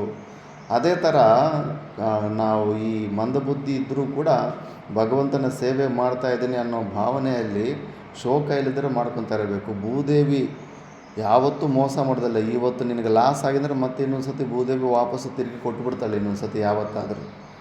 ಆ ನಂಬಿಕೆ ಇಟ್ಕೊಂಡು ಮುಂದೆ ಹೋಗ್ತಾ ಇರಬೇಕು. ಇನ್ನೂ ಕರ್ನಾಟಕದಲ್ಲಿ ಒಂದು ಸ್ಟೋರಿ ಇದೆ, ಧರ್ಮದ ಬೆಳೆ ಹೆಂಗೆ ನಡೆಸಬೇಕು ಅಂತ. ಯಾವಾಗಲೂ ಸ್ವಾರ್ಥದಿಂದನೇ ಬೆಳೆಸಬಾರ್ದು. ಒಬ್ಬ ರೈತ ಇರ್ತಾನಂತೆ, ಜೋಳದ ತೋಟ ಹಾಕಿರ್ತಾನೆ. ಮಿಕ್ಕಿದವರೆಲ್ಲ ಜೋಳ ಬಂದಾಗೆಲ್ಲ ಪಕ್ಷಿಗಳು ಬಂದು ತಿಂತಾಯಿದ್ರೆ ಹೂ ಹಾ ಅಂತ ಕಿರ್ಚಿಬಿಟ್ಟು ಡಬ್ಬ ಸೊಂಡಾಕಿ ಪಕ್ಷಿಗಳನ್ನು ಓಡಿಸ್ಬಿಡ್ತಾರೆ. ಈತ ಓಡಿಸೋದೇ ಇಲ್ಲವಂತೆ ಪಕ್ಷಿಗಳನ್ನು. ಇನ್ನೂ ಮಣ್ಣಿನ ಮುಂತೆಗಳಲ್ಲಿ ನೀರಿಟ್ಬಿಟ್ಟು ಕಟ್ತಾ ಇದ್ದಂತೆ. ಆ ಪಕ್ಷಿಗಳು ಬೀಜ ತಿಂದು ನೀರು ಕೂಡ ಕುಡಿದು ಹೋಗಲಿ ಅಂದ್ಬಿಟ್ಟು. ಆಗಿನ ಸಮಯದಲ್ಲಿ ಕೂಲಿ ಕೊಡ್ತಿರ್ಲಿಲ್ವಂತೆ. ಕೂಲಿಯವ್ರು ಯಾರಾದರೂ ಬಂದರೆ ಮತ್ತು ಲಾಸ್ಟಲ್ಲಿ ಧಾನ್ಯ ಬಂದ ಮೇಲೆ ಹಂಚ್ಕೊಳ್ಳೋರಂತೆ.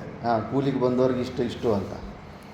ಮತ್ತು ಎಲ್ಲರೂ ನೋಡಿ ಇವನ್ಯಾನಪ್ಪ ಹುಚ್ಚ ಇವನು, ಪಕ್ಷಿಗಳೆಲ್ಲ ತಿಂದು ಎಲ್ಲ ಖಾಲಿ ಮಾಡಿ ಹೊಟ್ಟೋಗ್ಬಿಟ್ಟಿದ್ದಾವೆ, ಇನ್ನು ನಮ್ಮನ್ನು ಕೂಲಿಗೆ ಬಾ ಅಂತ ಕರಿತಾವನೆ. ಕೂಲಿಗೆ ಹೋದ್ರೆಗೇ ಎಲ್ಲ ಒಂದೊಂದು ಸೇರು ಕೂಡ ಸಿಗೋ ಥರ ಇಲ್ಲ, ಸುಮ್ಮನೆ ವೇಸ್ಟ್ ಆಗುತ್ತೆ ಅಂತ ಯಾರು ಕೂಲಿ ಬರೋದಕ್ಕೂ ಹಿಂದೇಟಾಗ್ತಾಯಿದ್ರಂತೆ.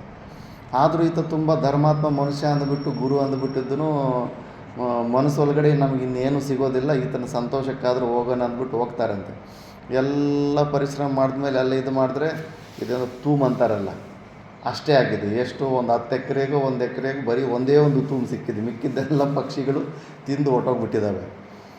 ಅದೆಲ್ಲ ಆದಮೇಲೆ ಇನ್ನು ಭಾಗ ಆಗಬೇಕಂದ್ರೆ ಕೆಳಗಡೆ ಹಾಕಿ ಇನ್ನು ಕೈಯಲ್ಲಿ ಕೂಲಿ ಮಾಡಿದವ್ರಿಗೆ ಅದು ಇದು ಭಾಗ ಇರುತ್ತಲ್ಲ, ಆ ಭಾಗ ತೆಗಿಯುವಾಗ ಹಿಂಗೆ ಅದೆಲ್ಲ ತುಂಬಿಸ್ಬಿಟ್ಟು ಹಿಂಗೆ ಕೆಳಗಡೆ ಹಾಕಿದ್ರೆ ಅವೇ ವಜ್ರಗಳಾಗೋಯ್ತಂತೆ. ಜೋಳದ ಬೀಜನೇ ವಜ್ರಗಳಾಗೋಯ್ತಂತೆ. ಆ ಥರ ಧರ್ಮದ ಬೆಳೆ ಬೆಳೆಸಬೇಕು ಅಂತ. ಯಾವಾಗಲೂ ಅಯ್ಯೋ ನನ್ನ ಸಂಪತ್ತು ಅವನು ತಿಂದುಬಿಡ್ತಾನೆ, ಇವನು ತಿಂದುಬಿಡ್ತಾನೆ, ನನಗೆ ಇಲ್ದಿರ ಆಗಿಬಿಡುತ್ತೆ ಅಂದ್ಬಿಟ್ಟು ಸುಮ್ಮನೆ ಟೆನ್ಷನ್ ತಗೋತೀವಿ. ಯಾರ್ದು ತಿನ್ನೋದಕ್ಕಾಗೋದೇ ಇಲ್ಲ. ಪ್ರಾರಬ್ಧದಲ್ಲಿ ಆ ಪಕ್ಷಿಗಳಿಗೆ ನಾವು ಬಾಕಿ ಇದ್ರೇ ಬಂದು ತಿಂತಾವೆ. ನಾವು ಬಲವಂತವಾಗಿ ನಾನು ಇಲ್ಲ ಕೊಡೋದೇ ಇಲ್ಲ ಅಂದರೂ ಕೂಡ ಮತ್ತೆ ಯಾವುದು ವೈರಸ್ಸೋ ಹುಳಗಳು ಬಂದು ರೂಪದಲ್ಲಿ ಬಂದು ಅವು ತಿಂದೇ ಹೋಗ್ತಾವೆ ನಿನ್ನ ಬೆಳೆಯನ್ನು. ಇಲ್ಲ ಅದು ತೊಗೊಂಬಂದು ನೀನು ರೊಕ್ಕ ಇಟ್ಕೊಂಡ್ರೆ ಆ ರೊಕ್ಕನ ಯಾರು ಕದ್ಕೊಂಡು ಹೋಗ್ತಾರೆ ನಿನ್ನಿಂದ. ಆದ್ದರಿಂದ ನೀನು ಕಷ್ಟಪಟ್ಟಿದ್ದು ನಿನಗೇ ಸಿಗುತ್ತೆ, ಎಲ್ಲಿಗೂ ಹೋಗೋದಿಲ್ಲ. ಈ ಒಂದು ವಿಶ್ವಾಸನ ಇಟ್ಟುಕೊಂಡು ಸ್ವಾರ್ಥ ಬುದ್ಧಿಯನ್ನು ಬಿಟ್ಟು ನಾವು ಕರ್ಮಗಳು ಮಾಡ್ಕೊತ ಮುಂದೆ ಹೋಗ್ತಾ ಇರಬೇಕು. ಅದನ್ನೇ ನೆಕ್ಸ್ಟ್ ಶ್ಲೋಕದಲ್ಲಿ ಸ್ವಲ್ಪ ಹೇಳ್ತಾರೆ. ಏತದ್ ಮತಂ ಕರ್ಮಕರ್ತವ್ಯಮಿತಿ ಸಪ್ರಮಾಣಂ ಉಕ್ತಂ ತತ್ತಥಾ ಯೇ ಮೇ ಮತಮಿದಂ ನಿತ್ಯಂ ಅನುತಿಷ್ಠಂತಿ ಮಾನವಾಃ ಶ್ರದ್ಧಾವಂತೋ ನ ಸೂಯಂತೋ ಮುಚ್ಯಂತೆ ತೇಪಿ ಕರ್ಮಭಿಃ ಯೇ ಮೇ ಮತಮಿದಂ ನಿತ್ಯಂ ಅನುತಿಷ್ಠಂತಿ ಮಾನವಾಃ ಶ್ರದ್ಧಾವಂತೋ ನ ಸೂಯಂತೋ ಮುಚ್ಯಂತೆ ತೇಪಿ ಕರ್ಮಭಿಃ.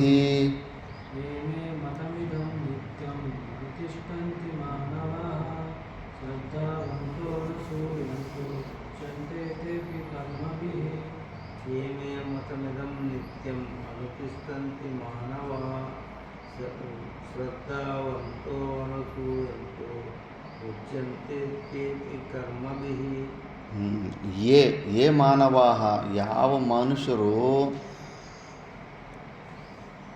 ಅನುಸೂಯಂತಹ ಅಂದರೆ ಭಗವಂತನ ವಿಷಯದಲ್ಲಿ ಭಗವಂತನ ಮೇಲೆ ಅಸೂಯೆ ಪಡದೇ ಇರೋವಂಥವರು, ಶ್ರದ್ಧಾವಂತಹ ಶ್ರದ್ಧೆ ಇರೋವರು, ಶ್ರದ್ಧಾವಾನ್ ಲಭತೆ ಜ್ಞಾನಂ ಅಂತ ಇದರಲ್ಲೇ ಬರುತ್ತೆ. ಶ್ರದ್ಧೆ ಇರೋವಂಥವರು ಮೇ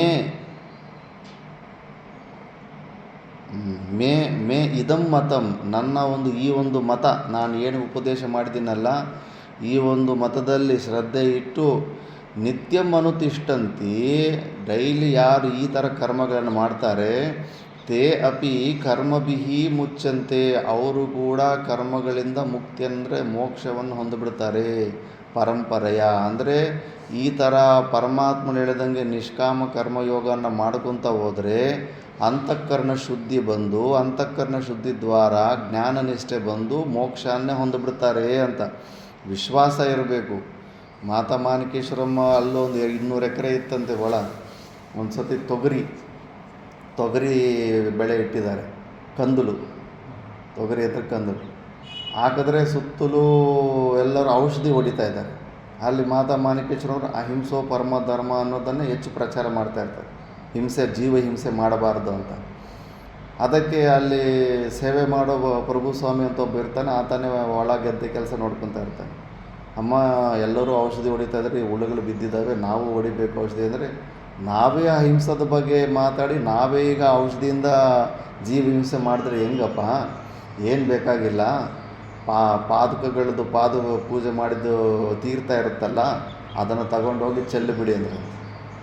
ಆ ಶಿಷ್ಯನಿಗೆ ಅಯ್ಯೋ ಏನಪ್ಪ ಮಾತಾಜರು ಇದ್ದಕ್ಕೆ ಒಪ್ಪಲಿಲ್ವಲ್ಲ ಔಷಧಿ ಹೊಡಿಯೋದಕ್ಕೆ, ಈ ನೀರು ಚೆಲ್ಲಿದ್ರೆ ಹುಳಗಳು ಸತ್ತೋಗ್ತಾವ, ಹುಳಗಳು ಹೋಗೋದಿಲ್ಲ ಅಂದ್ಬಿಟ್ಟಿದ್ದು ಹೋಯ್ತು. ಈ ಸತಿ ಬೆಳೆ ಹೋಯ್ತು, ಸುಮಾರು ಹಾಕಿದ್ರಂತೆ, ಸುಮಾರು ಒಂದು 100 ಎಕರೆ ಹಂಗೆ ಹೆಚ್ಚು ಬೆಳೆ ಹಾಕಿದ್ರಂತೆ. ಹೋಯ್ತು, ಎಲ್ಲ ಫ್ಲಾಪ್ ಆಗೋಯ್ತು ಅಂದ್ಕೊಂಡು ಸುಮ್ಮನೆ ಏನೋ ಗುರುಗಳು ಹೇಳಿದ್ದಾರೆ ಅಂದ್ಬಿಟ್ಟು ಸುಮ್ಮನೆ ಟೈಮ್ ಪಾಸ್ಗೆ ಅಲ್ಲಲ್ಲಿ ನೀರು ಚೆಲ್ಲಿದ್ರಂತೆ. ನೋಡಿದ್ರೆ ಸುತ್ತಮುತ್ತ ಎಲ್ಲರೂ ಔಷಧಿ ಹೊಡೆದಿದ್ದಾರೆ, ಅವ್ರದ್ದು ಅರ್ಧನೇ ಬೆಳೆ ಬಂದಿದೆ. ನಮ್ಮದು ಅಲ್ಲಿ ಮಠದ ಬೆಳೆ ಅಂತೂ ತೊಗರಿಕಾಯಿಗಳು ಎಷ್ಟು ಬಂದಿದೆ ಅಂದರೆ ಎಲ್ಲ ಗಿಡಗಳು ಕೆಳಗಡೆ ಬಿದ್ದೋಗ್ಬಿಟ್ಟಿದೆ ಭಾರಕ್ಕೆ, ಅಷ್ಟೊಂದು ಕಾಯಿಗಳು ವಿಪರೀತವಾದ ಬೆಳೆ ಬಂದಿದೆ ಅಂತ. ಆತನಿಗೆ ಅರ್ಥನೇ ಆಗಲಿಲ್ಲವಂತೆ ಏನಾಗಿದೆ ಮ್ಯಾಜಿಕ್ಕು ಅಂತ. ಲಾಸ್ಟಲ್ಲಿ ಬಂದು, ಅಮ್ಮ ಔಷಧಿ ಹೊಡೆದಿರೋರಿಗೆ ಎಲ್ಲ ಅರ್ಧ ಬೆಳೆ ಆಗಿದೆ, ನಮ್ಮದು ಇಷ್ಟು ಬಂಪರ್ ಬೆಳೆ ಹೆಂಗಾಯಿತು? ಏನು ಕಾರಣ ಅಂದರೆ, ಆವಾಗ ನಾನು ಇಷ್ಟಕ್ಕೆ ಮುಂಚೆ ಧರ್ಮದ ಒಂದು ಸ್ಟೋರಿ ಹೇಳಿದ್ನಲ್ಲ, ಒಬ್ಬ ಜೋಳದ ತೋಟ, ಆ ಸ್ಟೋರಿ ಮಾತಾ ಮಾಣಿಕೇಶ್ವರಮ್ಮರು ಹೇಳಿಬಿಟ್ಟು, ನೋಡಪ್ಪ ನಾವು ಈಗ ಕೇವಲ ಔಷಧಿ ಹೊಡಿಲಿಲ್ವಲ್ಲ, ಈಗ ಔಷಧಿ ಹೊಡೆದಿರೋ ತೋಟದಲ್ಲಿ ಪಕ್ಷಿಗಳು ಹೋಗೋಕ್ಕೆ ಸ್ಮೆಲ್ಲಿಗೆ ಹೋಗಲಿಲ್ಲ. ಅದರಲ್ಲಿ ವಿಷ ಇರುತ್ತಲ್ಲ, ಆ ವಿಷಯುಕ್ತವಾದಂಥ ಸ್ಮೆಲ್ಲಿಗೆ ಪಕ್ಷಿಗಳು ಹೋಗಲಿಲ್ಲ. ಆ ಪಕ್ಷಿಗಳೆಲ್ಲ ನಮ್ಮ ತೋಟದಲ್ಲಿ ಬಂದುಬಿಟ್ಟಿದ್ದು, ಆ ಹುಳುಗಳನ್ನು ಆರಿಸ್ಕೊಂಡು ಅವು ತಗೊಂಡು ಹೋಗ್ಬಿಟ್ಟಿದ್ದಾವೆ. ಆದ್ದರಿಂದ ನಮಗೆ ಹಿಂಗೆ ಬೆಳೆ ಬಂದಿದೆ. ಅದಕ್ಕೆ ಪ್ರಕೃತಿಗೆ ಬಿಟ್ಬಿಡಬೇಕು, ನಾವು ಹಿಂಸಾತ್ಮಕವಾದಂಥ ಅಧರ್ಮವಾದಂಥ ಬೆಳೆಯನ್ನು ಬೆಳೆಯೋದಕ್ಕೆ ಹೋಗಬಾರ್ದು ಅಂದ್ಬಿಟ್ಟು ಆ ಥರ. ಮತ್ತು ಇನ್ನೊಂದು ಸತಿ ಯಾಕಂದರೆ ಗುರುಗಳ ಮೇಲೆ ಶ್ರದ್ಧೆಯಿಂದ ಅವನು ಅಷ್ಟು ಮಾಡಿದ್ದಕ್ಕೆ ಅದು ರಿಸಲ್ಟ್ ಬಂತು. ಇನ್ನೊಂದು ಸತಿ ಏನು ಬೇಕಾಯಿತು, ಕುಂಬಳಕಾಯೋ ಏನೋ ಹಾಕಿದ್ರಂತೆ, ಅದಕ್ಕೂ ವಿಪರೀತವಾಗಿ ಹುಳುಗಳು ಅವು ಇವು ಏನೋ ಬಂದಿತ್ತಂತೆ.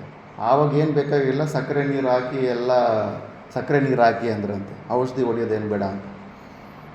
ಸಕ್ಕರೆ ನೀರು ಹಾಕ್ಬಿಟ್ರೆ ಸಕ್ಕರೆ ನೀರು ಸಲುವಾಗಿ ಇರುವೆಗಳು ಬಂದು ಆ ಹುಳುಗಳನ್ನು ಇಟ್ಕೊಂಡು ತಗೊಂಡು ಹೋಗ್ಬಿಟ್ಟಿದ್ದಾರೆ. ಮತ್ತು ಅದು ಬಂಪರ್ ಒಳ್ಳೆ ಬೆಳೆ ಬಂತಂತೆ.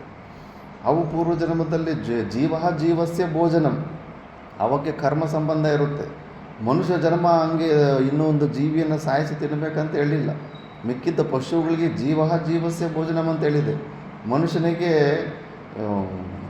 ಔಷಧಿ ಮತ್ತು ವನಸ್ಪತಿಯನ್ನೇ ಹೇಳಿರೋದು, ಇವನ್ನೇ ಆಹಾರವಾಗಿ ತಗೋಬೇಕಂತ. ನಾವು ಹಿಂಸಾತ್ಮಕವಾದಂಥ ವೃತ್ತಿಗಳಲ್ಲಿ ತೊಳಸ್ಕೋಬಾರ್ದು. ಯಾಕಂದರೆ ಅವರು ಶ್ರದ್ಧೆಯಿಂದ ಭಗವಂತನ ಹೇಳ್ದಂಗೆ ನೀನು ಮಾಡಿದ್ರೆ ಅವ್ರಿಗೆ ತಪ್ಪದೀರ ಅಂಥ ಒಂದು ಪಾಪಕರ್ಮ. ಈಗ ಅಷ್ಟೊಂದು ಹುಳಗಳನ್ನು ಮರ್ಡರ್ ಮಾಡಿದ್ರಾಗ ಎಷ್ಟು ದೊಡ್ಡ ಪನಿಷ್ಮೆಂಟು. ಏನು ಮನುಷ್ಯರನ್ನ ಸಾಯಿಸಿದ್ರೇ ದೊಡ್ಡ ತಪ್ಪ, ಇರುವೆನ ಸಾಯಿಸಿದ್ರೆ ತಪ್ಪಿಲ್ವಾ? ಅದು ಆತ್ಮನೇ, ಇದು ಆತ್ಮನೇ. ಆ ಔಷಧಿ ಹೊಡೆದ್ರೆ ಎಷ್ಟು ಮರ್ಡರ್ಗಳು ಮಾಡ್ತೀಯ ನೀನು, ಎಷ್ಟು ಜೀವಿಯನ್ನು ಸಾಯಿಸ್ತೀಯ ನೀನು. ಅಷ್ಟು ಪಾಪದಿಂದ ನಿನ್ನನ್ನು ತಪ್ಪಿಸ್ಬಿಟ್ರೆ ಎಲ್ಲ ಗುರುಗಳ ಮಾತು ಕೇಳಿದ್ದಕ್ಕೆ. ಅದಕ್ಕೆ ಗುರುಗಳು ಹೇಳ್ದಂಗೆ, ಪರಮಾತ್ಮನ ಹೇಳ್ದಂಗೆ ನಾವು ಕೆಲಸ ಮಾಡಿಕೊಂಡು ಕರ್ಮಗಳು ಮಾಡ್ಕೊತ ಹೋದರೆ ಈ ಕರ್ಮಗಳು ನಮ್ಮನ್ನು ಬಂಧನದಲ್ಲೇ ಹಾಕೋದಿಲ್ಲ, ಮೋಕ್ಷವನ್ನು ಕೊಟ್ಟುಬಿಡ್ತವೆ. ಅದನ್ನೇ ಇದ್ರಲ್ಲಿ ಭಾಷೆದಲ್ಲಿ ನೋಡೋಣ. ಏಮೇ ಮದೀಯಂ ಇದಂ ಮತಂ ಅನುತಿಷ್ಠಂತಿ ಅನುವರ್ತಂತೆ ಮಾನವ ಮನುಷ್ಯಾಃ ಶ್ರದ್ಧಾವಂತಃ ಶ್ರದ್ಧದಾನ ಅನಸೂಯಂತಃ ಅಸೂಯಾ ಚ ಮಯಿ ಗುರೌ ವಾಸುದೇವೆ ಅಕುರ್ವಂತಃ ಮುಚ್ಯಂತೆ ತೇ ಅಪಿ ಏವಂ ಭೂತಾಃ ಕರ್ಮಭಿಃ ಧರ್ಮಾಧರ್ಮಾಖ್ಯೈಃ.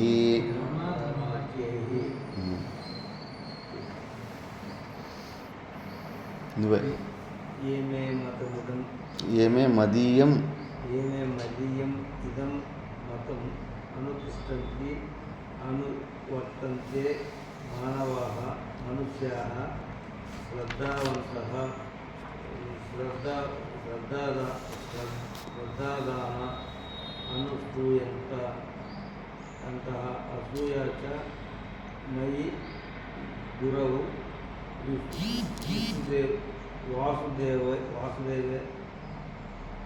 వాసుదేవే అకుర్వంతః ముచ్యంతే తే అపి ఏవం భూతాః కర్మభిః ಧರ್ಮಾಖ್ಯೈಃ.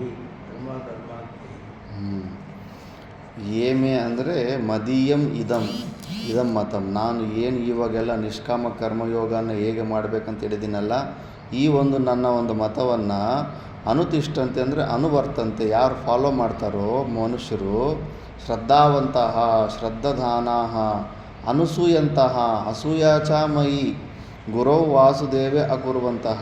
ಅಸೂಯ ಬುದ್ಧಿ ಇರಬಾರ್ದು ಭಗವಂತನ ಮೇಲೆ. ಸುಮಾರು ಜನಕ್ಕೆ ವಿಚಿತ್ರವಾಗಿರುತ್ತೆ, ಅಸೂಯ ಬುದ್ಧಿ ಇರುತ್ತೆ. ಆ ಅಸೂಯ ಬುದ್ಧಿ ಇರೋ ಅಂಥವ್ರಿಗೆ ಆ ಗುರುಗಳು ಹೇಳಿರೋ ವಾಕ್ಯನ ತಲೆ ಕೆಡಿಸ್ಕೊಳ್ಳೋದೇ ಇಲ್ಲ. ತುಂಬ ಲೈಟಾಗಿ ತೊಗೊಂಡ್ಬಿಡ್ತಾರೆ.